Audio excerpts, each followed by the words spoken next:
The first time I met her family, they were 30 minutes late. No call, no text, just the kind of casual disregard that people with money carry like a perfume. When they finally walked into the restaurant, her father didn't shake my hand, just gave me a once-over, like he was sizing me up for a job I wasn't qualified for. Her mother offered a tight-lipped smile, the kind that's practiced, not polite. She wore pearls, not cheap ones either. They had the same quiet sharpness as her eyes. They sat down and launched straight into talk about a wine label I'd never heard of and some board seat her uncle had just been offered. I smiled when appropriate, nodded where expected, waited for the first question. It came with the bread basket. "So what is it you do exactly?" her father asked, slicing his butter with surgical precision. I answered, calm, direct, told him about my background, small business, freelance consulting, a handful of tech clients. Consulting, he repeated like it was a punchline. So no W-2, no benefits, no stability. He's being modest, she cut in, squeezing my hand. He runs his own operation. He nodded like he didn't hear her at all. I knew this game. I'd seen it before. It wasn't what I said. It was what I wasn't. Not Ivy League. Not a legacy hire. No golf club connections or trust fund war stories. To them, I was disruption. The outsider who'd somehow crossed the velvet rope. And the worst part? She tried to smooth it all over, with jokes, soft laughter, quick segues into safer topics. But I could tell. She wasn't defending me because she was proud. She was deflecting because she was embarrassed. After dinner, her mom leaned in for a hug. I caught her whisper in my ear. "You seem nice. Just don't hold her back, okay?" "Back at my apartment," she said. "They're just protective." "Protective?" I asked. "Or judgmental?" "It's complicated. They've just seen things go wrong before. And I'm one of those things." She didn't answer, just curled into me on the couch like silence could explain what words wouldn't. That's when I knew. I wasn't dating just her. I was dating the entire family. And they already had a name for me. The mistake. Things didn't fall apart all at once. They never do. It started small, an offhand comment here, a double take there. One night, we were at her parents' place for dinner. Her dad poured me a glass of wine and said, "Don't worry, I opened the cheap stuff. Save the good bottle for someone who actually closes deals." He laughed. She didn't. I forced a smile, took a sip, said nothing, because back then, I was still playing the long game, still thinking I could prove myself to people who measured worth in stock options and whose idea of intimacy was gatekeeping their vacation home. Then came the weekend wedding. Family friend. Big estate venue. She told me I wasn't on the list, said it was too last minute, too tight. But when photos surfaced the next day, I saw her there, smiling, dressed to kill, arm in arm with someone I didn't recognize. Tall, polished, country club tan. Watch that cost more than my car. In one shot, he had his hand on her lower back. In another, she was leaning into his ear, laughing. The caption under the post? "Old friends. The ones who never fade." I asked her about it. She brushed it off. "That's Connor. He's basically family. My dad's business partner's son. We grew up together." I asked why he was all over her. She said, "That's just how he is. You're reading into it." She changed the subject, took my hand, pulled me back into bed. But something shifted after that. She got cagey with her phone. More nights out with the girls. More sudden work events she didn't want me tagging along to. And always a new excuse for why we couldn't make it to family things together. "Dad's in a mood tonight. Mom's on edge about something.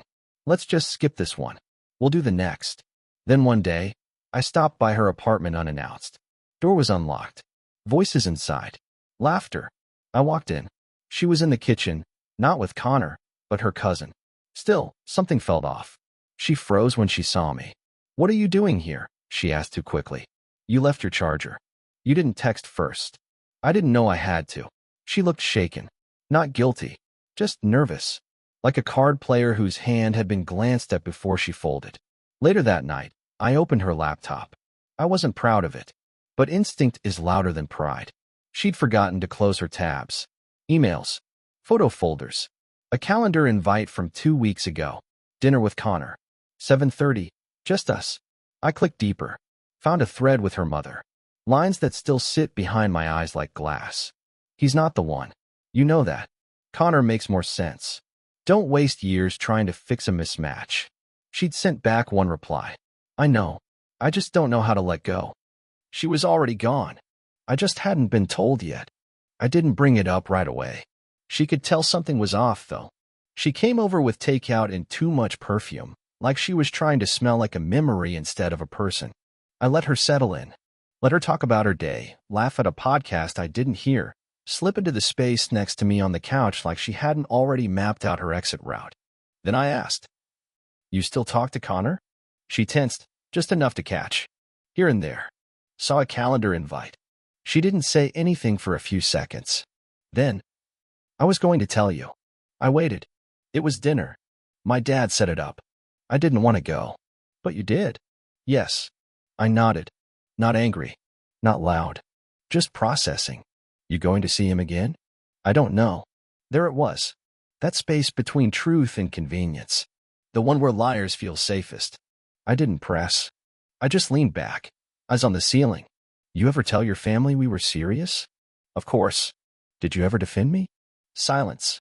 She started to speak, then stopped, then gave me her fallback. "This is getting dramatic." I stood, walked into the kitchen. Not to storm off, I just needed to be where she wasn't. She followed. "Why are you acting like this?" "Because I know I'm already losing. I just didn't think I'd be the last to find out." She dropped her arms. "I never cheated on you. But you stopped choosing me." That one hit. Harder than yelling. She looked away. "So what now?" she asked. I shrugged. "No? Nothing. You already made the call. I'm just finally picking up." She left that night without finishing her food. No slammed doors. No crying. Just quiet steps out of my life. The next day, I boxed up everything she left behind. Not to return. Not out of spite. Just to clear the space. Because you can't build anything new when there's still dust from someone else's plans on the floor. I didn't text her. Didn't stalk her socials. Didn't spiral. I just worked. Got up early. Worked later. Started cleaning up my books, clearing my head, and drawing up the framework for what would come next. She had Connor. She had their country club dinners, their family blessings, their sensible match. Let them have it. Because now I was building something they'd never see coming. 2 days after she left, I shut off my phone. Not silenced. Off. Factory reset. SIM card yanked. I left it on the bar at a mechanic's shop 30 miles out, right next to a gas station burrito wrapper and a tip jar full of change. Let it die there. Let her wonder if I was still holding on. Because I wasn't. By the end of the week, I deleted every trace of her. Photos. Contacts. Cloud sync. Gone. I went dark. No calls to friends. No vague social posts. No dramatic, clearing my head captions. I didn't disappear to lick wounds. I vanished to rebuild. She didn't know what I'd been doing in the background. Didn't know about the silent project I'd been running for 2 years, a software tool I'd built from scratch that started picking up quiet contracts from indie developers and underfunded tech labs. She thought my consulting gig was code for scraping by. She never knew about the equity stakes I'd negotiated or the 3 startups that had just hit series of funding. And I never told her. Because back then, I still wanted to see if love could outrun her family's judgment. Turns out, it couldn't. I relocated. Not far. Just far enough. Rented a studio above a closed print shop in a town nobody brags about visiting. Signed the lease under a variation of my name I hadn't used in 10 years. Paid 6 months in advance. Cash. Every morning, I ran. Not for fitness. For discipline. To remind myself what it felt like to do something hard and win at it, mile by mile. Then I worked. Harder than ever. Rebuilt my business back end. Polished the code. Took meetings under my LLC's project manager alias, not even using my voice on video calls. I watched as the payments started rolling in. Then bigger offers. Then a licensing deal from a firm that had no idea the man behind the code once stood silent at a dinner table being measured like meat by a girl's father. 6 months later, I walked into a private bank with a clean ledger and no liabilities. They opened a new account. Then a second, a holding trust. I moved assets under a shell company. Registered property in a new district. Quiet, rural, undervalued. Bought 2 commercial units in cash. Began renovation under a general contractor whose name I plucked from a bar napkin. She had no idea. None of them did. I'd become invisible, and that made me dangerous. Because the next time they saw me, I wouldn't be standing on their welcome mat. I'd be holding the deed. The first domino fell on a Tuesday. I got a message through the firm's secure portal, a real estate broker from back in her family's orbit. He didn't know me. He knew the company I fronted. He was offloading commercial space from a family trust that needed cash fast. Something about repositioning assets after a bad run in the markets. The address? Their flagship property. 3-story brick building. Used to be a textile office. Her grandfather's name was still etched above the door in weather-worn stone. I didn't even blink. I wired the deposit before he hung up. 3 weeks later, I signed the paperwork. The property wasn't in my name. It never would be. It belonged to Sinridge Holdings, a shell company under a Delaware LLC beneath a real estate fund owned by me. Clean, legal, untraceable. But the message was there, etched in ink, buried in law. I now owned the ground her family history stood on. Next move, the coffee shop. Her cousin had opened one downtown. Boutique nonsense. Cold brew on tap. Pay what you feel philosophy. The kind of hipster vanity project funded by generational safety nets. I didn't compete. I bought the building next door. Leased it to a quiet espresso franchise with brutal margins and a staff trained like special forces. They opened with no fanfare. But within 90 days, her cousin's shop lost half their foot traffic. 6 months later, it shuttered. I sent flowers. No card. Meanwhile, I circled back to Connor. The family favorite. The replacement. Turns out, his business was in trouble. Too many expenses. Not enough income. But he had real estate. The same kind of untapped potential I'd mastered. So I made an offer. Anonymous, of course. He accepted. Sold off 3 of his commercial leases just to stay afloat. He never knew who bought them. But I did. I toured them personally. Stood in the middle of his former office and ran my hand along the glass wall he used to take selfies in front of. Left a mark with my initials behind a light switch panel. Not for anyone else to see. Just for me. At night, I checked her socials. Still smiling. Still glowing. Still painting her life like a watercolor she never had to earn. But every smile looked just a little more forced. Every caption more vague. Every birthday photo had fewer people. She didn't know it yet. But I was already holding the thread. And I was pulling. The first sign something was off came from her brother. He ran a boutique investment firm, the kind that pretends to play with private equity, but mostly just moves daddy's money into failing pet projects. One of his key tenants, a mid-range retail brand, backed out of a long-term lease 6 months early. The property was suddenly vacant. He tried to fill it. Couldn't. Then he tried to sell it. No offer stuck. That's when he found out the building next door, the anchor property with the higher foot traffic, had recently changed hands. New owner. No name on file.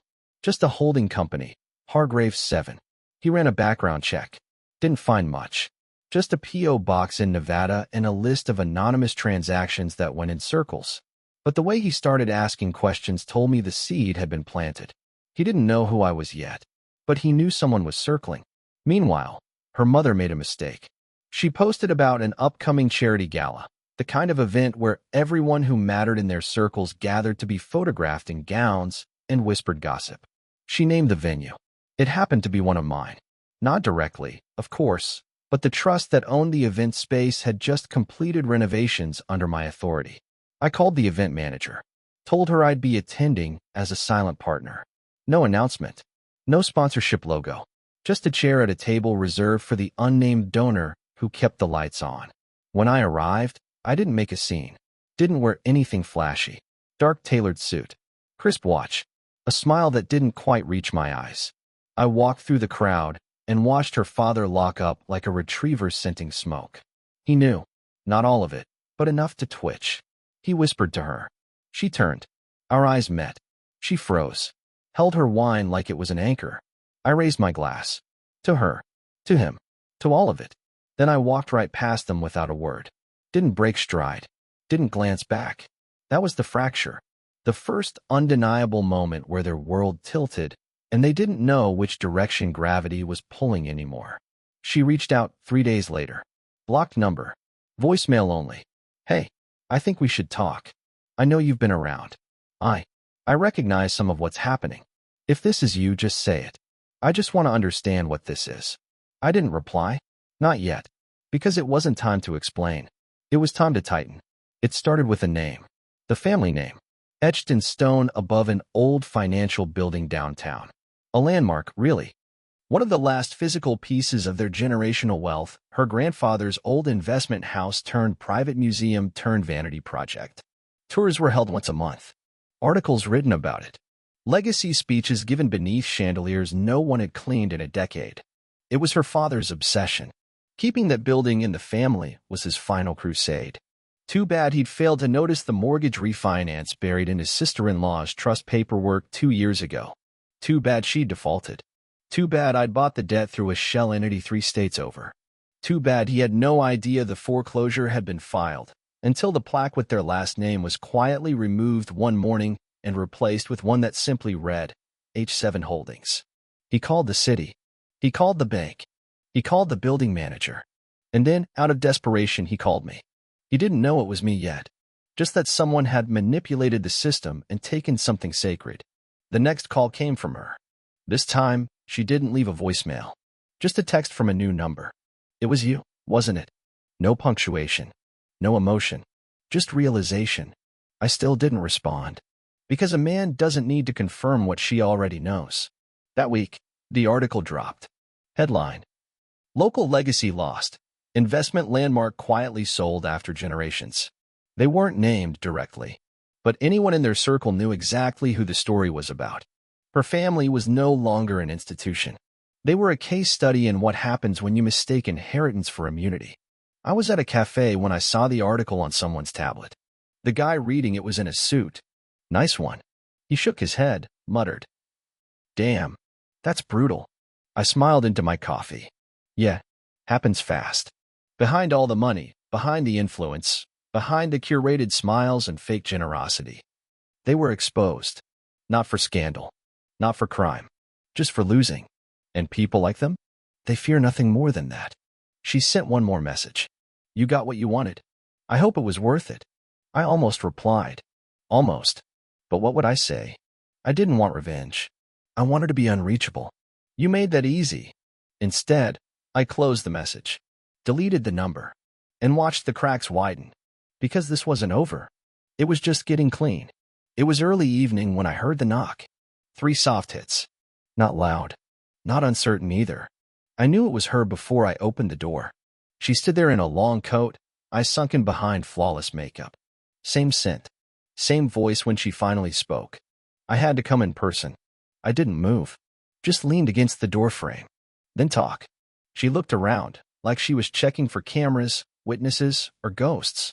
I know what you've done. That's vague. The building. The trust. The silence. I said nothing. She pulled her hands from her coat pockets. No ring. No bracelet. No signs of Connor. It's all gone, she said. What is? Everything my family built. No, I said. They built a throne on rotten wood. I just lit the match. She flinched. It wasn't theatrical. It was real. The way someone does when their last excuse dies in their mouth. You could have just moved on, she said. I did. This was moving on. This was destruction. No. This was education. You taught me what power really looks like. I returned the favor. She stepped closer. Did you ever love me? I studied her. The question didn't sting. It didn't even register. Because by the time someone like her asks that, it's not about love. It's about legacy. And she'd already lost hers. I did, I said. And then I learned to love silence more. You think this makes you better? No. It makes me free. She looked at the floor like it might give her a line to say. A speech. A final card to play. But there were no cards. Just a door. Still open, but only by a fraction. So this is it? She asked. No. It was back when you let your parents measure me like cattle. This is just the echo. She nodded. Once. Then turned and walked down the steps. Not fast. Not dramatic. Just done. Like a character fading in the third act when they realized they were never the hero. I closed the door. No slam. No glance back. Just the click of a deadbolt that had waited far too long to be used. After she walked off my porch, I gave it 72 hours. Not to see if she'd come back. to let the rest of my plan finish loading. I wasn't sitting around sipping whiskey and journaling about closure. I was prepping the final sweep. First stop, legal. I sat down with my lawyer and updated my trust structure. Transferred everything to a second-tier holding under an untouchable protection layer. He looked across the desk and said, "You expecting litigation?" "No. Just making sure the right people never get ideas." "Who are the wrong people?" I smiled. "Anyone who thinks I've left the table." Next, I filed a trademark. Not under my name. Under a silent entity I had created specifically to box them out. What did I trademark? Her last name. Used it in a new line of print materials I had backing from 2 angel investors for. High-end letterpress design with corporate gifting potential. It wasn't about money. It was about removing her name from every wall she ever thought belonged to her. 2 weeks later, I signed off on a private acquisition. The last commercial space her family still technically owned. They were behind on tax filings, and a lien had quietly been placed. My firm paid off the lien, took control through a strategic partner, and sent them a formal buyout offer. Lowball, ruthless, legal. They accepted. They didn't have a choice. And then, I sent one letter.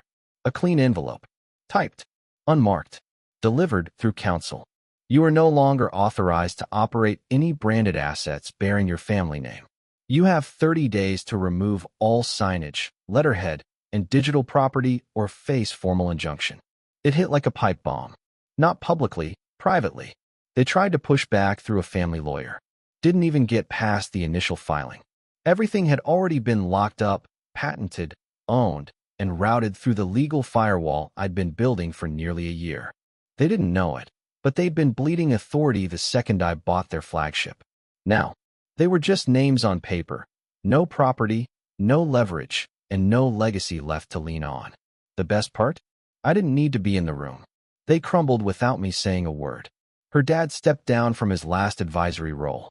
Her mother stopped attending gala boards. She deleted her profile again. They didn't vanish because I shouted. They vanished because I made every door they used to walk through mine. There wasn't a speech. No dramatic final call. No revenge confession. Because I didn't need to say anything. They already knew. The last move I made was personal. I bought the land behind her family's estate. For acres. Wooded. Undeveloped. Worthless to them. Valuable to me. It bordered the back of their once prized property. I cleared it, surveyed it, and built a wall. 10 feet tall. Clean stone. No gate. They asked the county for a variance. Denied. Tried to argue obstruction. Too late. Permits had been filed under a name they didn't recognize, from a company they couldn't link to anyone. Now when they look out their back windows, all they see is what they can't touch. And it bears no plaque, no name, no hint of mercy. Just stone and silence. A month later, I got an email from her. Different address. Different tone. You win. 3 words. No apology. No insight. Just resignation.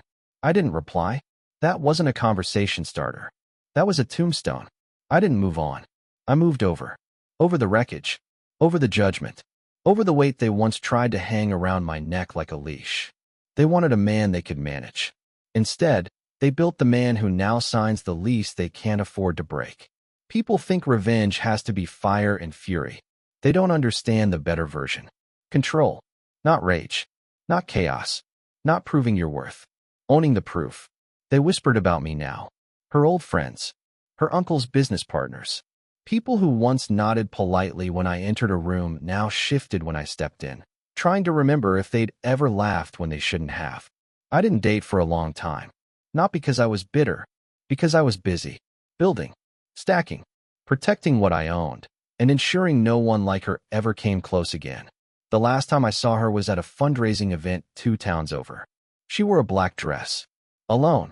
No ring. No smile. No one standing near. She glanced at me across the room and looked down. I didn't nod. I didn't smirk. I didn't blink.